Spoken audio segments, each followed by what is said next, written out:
Nakuna na isang motorista ang aktwal na pagguho ng lupa sa Tinok, Ifugao. Tuluyan itong naharangan ng kalsada kaya walang makadaan. Sa ngayon, nadaraanan na ang isang lane ng kalsada habang patuloy ang pagsasaayos. Nagmisulang rumaragas ng ilog naman ng isang kalsada sa Hulo, Sulu. Ayon po sa mga residente, tumagal na mahigit isang oras ang malakas na ulan, kaya nagdulot ng pagbaha.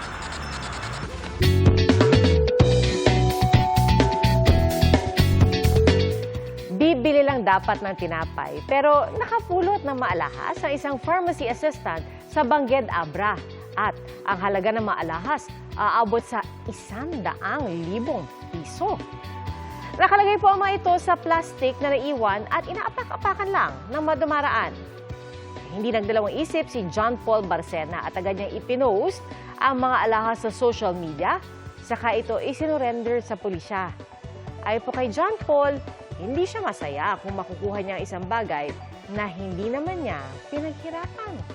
Laking pasasalamat naman ng Indian National na may-ari ng mga alahas sa anyay Heart of Gold ni John Paul.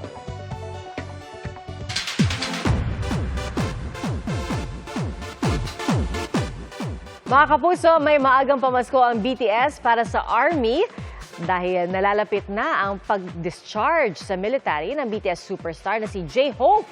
Ayon po mismo sa kanyang label na Big Hit Music.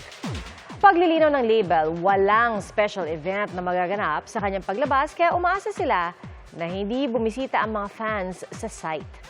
At lubos naman ang kanilang pasasalamat sa Army para sa patuloy na love and support kay J-Hope.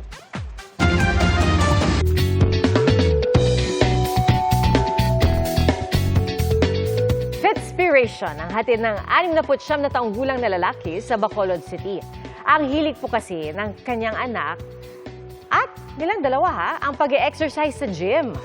Walang pipigil kay Tatay Danilo sa pagbubuhat ng mga dumbbell, pati na ang pagsasagawa ng mga chest press exercise. Aba, dating competitive weightlifter naman pala si Tatay Danilo at masaya siya na nagiging bonding nilang mag-ama ang pag-e-exercise. Nakabubuti na raw sa katawan at nakabubuti pa sa kanilang ugnayan bilang mag-ama.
Mga kapuso, sama-sama tayong maging saksi.